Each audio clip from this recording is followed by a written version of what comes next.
Hello and welcome to the Sage Wisdom Channel. Today, we're exploring a fascinating journey into the two dimensions of the human self, what we call the false self and the true self.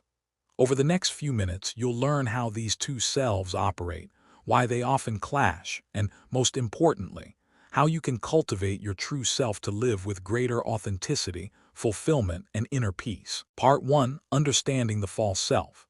Imagine you're putting on a mask every morning before stepping out the door. That's the false self, the version of you shaped by social expectations, family pressures, and the habits you've built over the years. It's the voice that says, "Work harder so you'll be respected," or "Smile even when you're unhappy so no one asks questions." In practice, the false self might look like people-pleasing. You agree to projects at work you secretly dread, simply because you don't want to disappoint your team. Perfectionism. You spend hours tweaking a presentation, even when your boss said it was already great because you fear making any mistake. Curated social media. You post only the highlight reel of your life, vacations, promotions, celebrations, hiding moments of doubt or struggle. While the false self can protect you, helping you fit in, gain approval, or avoid conflict, it carries a cost: chronic anxiety, emotional exhaustion, and that hollow feeling behind the applause. Part 2. Discovering the true self. Now shift your focus inward. Beneath all those masks lies the true self. This is your core identity, your authentic spark, and it emerges when you're fully aligned with your deepest values and desires. Picture the moments when you lose track of time. A musician improvising a solo, completely immersed in melody. A friend offering genuine kindness without any thought of reward. A writer describing a childhood memory with such clarity you feel transported back in time. These are glimpses of your true self in action. It doesn't chase external rewards. Instead, it finds joy in being, in the experience itself, whether that's painting, problem-solving, or simply sitting quietly and observing your breath. Part 3. Why the conflict happens. So why do we feel torn? The false self often sets goals, earning promotions, buying a bigger house, or achieving social status that don't align with what our true self truly values: creativity, service, or inner growth. When we chase those outward markers, our inner compass grows quieter. Consider Jane, a marketing executive who worked 12-hour days to land a corner office. On the outside, she had it all. But inside, she felt restless and unfulfilled. Only when she started volunteering at a local animal shelter, something she'd loved as a teenager, did she feel alive again. That volunteer work wasn't on any corporate ladder, but it tapped directly into her true self. Part 4. Spotting the false self in daily life. To begin reclaiming your true self, first learn to recognize the false self's patterns. Automatic yes. If you catch yourself saying yes before you even think, pause. Are you saying yes for you, or to avoid disappointing someone else? Fear-driven choices. Do you avoid certain paths, like starting that side project or speaking up in a meeting, because you dread criticism or failure? Emotional numbness. Even when things go well, do you struggle to feel truly happy, as if something is missing? When you see these signs, congratulate yourself.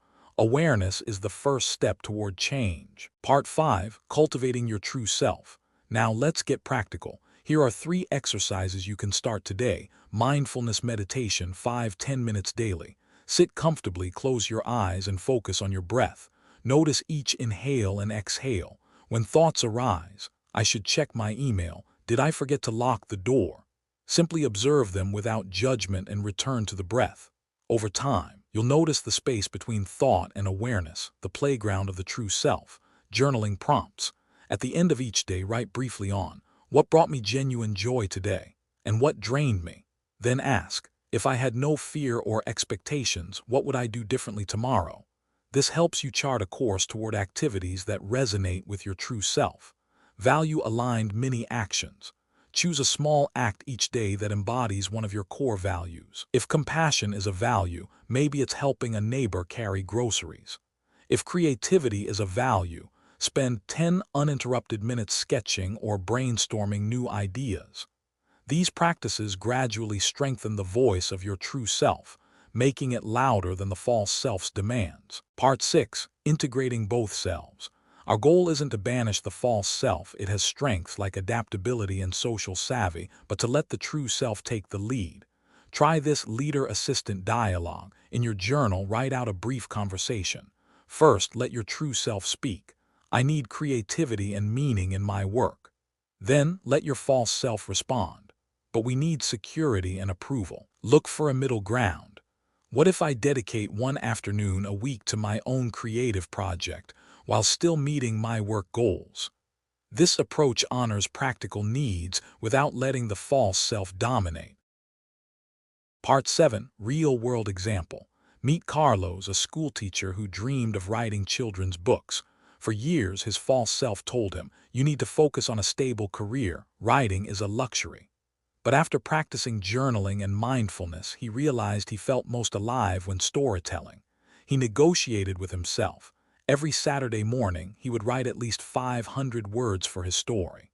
Over 6 months, he completed a manuscript and, most importantly, rediscovered the joy of creation. Conclusion: living authentically is a lifelong practice. Each moment you have a choice. Serve the false self's hunger for approval or listen to the true self's whisper of meaning.